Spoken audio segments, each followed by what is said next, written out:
একজন চিকিৎসক একটি রক্তপিপাসু যোগ হাতে তুলে নিলেন এবং তা সরাসরি রোগীর নাকে রাখলেন। সাধারণ মানুষ হলে হয়তো পালানোর চেষ্টা করত, কিন্তু রোগী কোনো আপত্তি না জানিয়ে বরং বেশ উপভোগ করছিল। শুধু তাই নয়, রোগীর আঙ্গুল ও কানে আলাদাভাবে এই রক্তপিপাসু যোগ আটকে ছিল। কিছুক্ষণ পর রক্তপিপাসু যোগটা রক্ত চষে নিয়ে নিজে থেকেই পড়ে গেল। যদিও সাধারণ মানুষ এই ধরনের রক্তপিপাসু যোগকে ভয় পায়, কিন্তু চিকিৎসকদের কাছে এগুলা রোগ নিরাময়ের জন্য অত্যন্ত মূল্যবান। কারণ যখন ওই পুরুষ রোগী হাসপাতালে ভর্তি হন তখন তার অবস্থা বেশ গুরুতর ছিল। তার শরীরে মাল্টিপল মেলানোমা ধরা পড়ে, তার নাক, কান, এমনকি একটি আঙ্গুলও কালো হয়ে গিয়েছিল। যদিও আগে পুনর্গঠন ও স্কিন গ্রাফটিং করা হয়েছিল, কিন্তু এতে কোনো উন্নতি হয়নি, বরং রক্ত সঞ্চালনের সমস্যা দেখা দেয়। সময় মতো ব্যবস্থা না নিলে সংক্রমিত অংশ নষ্ট হয়ে যেতে পারে। আসলে এই রক্তপিপাসু যোগ এমন এক রাসায়নিক পদার্থ নিঃসরণ করে যা রক্তকে পাতলা করে এবং জমাট বাঁধা রক্তকে ভেঙে দিতে সহায়তা করে। অনেকটা প্রাকৃতিক ড্রেনেজ সিস্টেমের মতো কাজ করে। সাধারণ মানুষের পক্ষে এটি সহ্য করা কঠিন হলেও ওই ব্যক্তি এতটাই অভ্যস্ত ছিলেন যে কোনো সমস্যাই হয়নি। কারণ তিনি 40 বছর ধরে হেঁটে ভ্রমণ করছেন এবং প্রকৃতির বিভিন্ন প্রাণীর সাথে পরিচিত।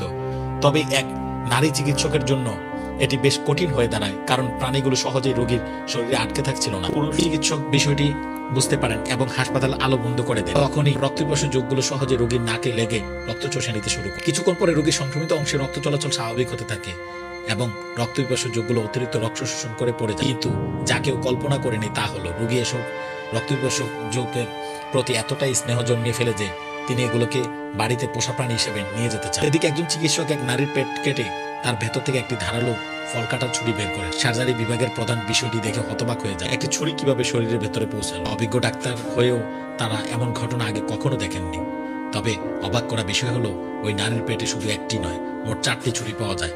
এতে বোঝা যায় এই নারী মোটেও সাধারণ কেউ না। নারীটাকে হাসপাতালে আনার পর পুলিশও সেখানে উপস্থিত হয় এবং তাকে শিকল দিয়ে বেডে আটকে দেয়। তখনই চিকিৎসকরা বুঝতে পারেন এই নারী সন্দেহভাজন কি। কিন্তু তার পরের কথা শুনে শিক্ষানবিশ চিকিৎসক চমকে ওঠে। আসলে তিনি একজন সিরিয়াল কিলার। তবে চিকিৎসকদের বিস্ময় তখনও শেষ হয়নি। এক্সরে রিপোর্টে নতুন এক চাঞ্চল্যকর তথ্য উঠে আসে। এই নারী কেবল এবারই ছুরি গিলে ফেলেন, এর আগেও তিনি বহুবার এটি করেছেন। তিনি মাঝে মাঝে হাসপাতালের বাইরে যাওয়ার জন্য এই কৌশল অবলম্বন করতেন। সাধারণত ট্যাপ দিয়ে ছুরি মুড়িয়ে তিনি তা গিলে ফেলতেন, যাতে পরদিন তা সহজেই বেরিয়ে আসে। কিন্তু এবার তিনি একসাথে 4টি ছুরি গিলে ফেলেছিলেন, যা তার শরীর থেকে স্বাভাবিকভাবে বের করা সম্ভব ছিল না। এই জন্য অপারেশন করে ছুরিগুলো বের করা হয়। কয়েকদিন পর্যবেক্ষণের পর তাকে হাসপাতাল থেকে ছেড়ে দেওয়ার প্রস্তুতি নেওয়া হয়। তবে সেদিন রাতে এক অপ্রত্যাশিত ঘটনা ঘটে। হঠাৎ করে তার মুখ বড় হয়ে যায়, শরীর কাঁপতে থাকে এবং প্রচন্ড ব্যথা ছটফট করতে থাকে। শিক্ষানবিশ চিকিৎসক বিষয়টি বুঝতে পেরে তার মুখ খুলে দেয়, কিছু বের করার চেষ্টা করে। যা বের হলো তা দেখে সবাই হতবাক। তার গলা থেকে একটি ভাঙ্গা কাচের টুকরো বের করা। পরে মেঝেতে তাকিয়ে দেখা যায় ভাঙ্গা লাইটের কাচ পড়ে আছে। অর্থাৎ এই নারী হাসপাতাল থেকে এত দ্রুত ছাড়া পেতে চান, তাই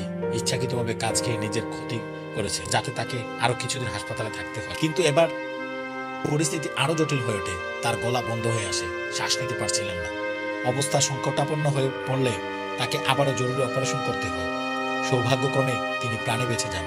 যদিও তিনি তার উদ্দেশ্য সফল করেছেন, তবে এতে তার শরীরে মারাত্মক ক্ষতি হয়েছে।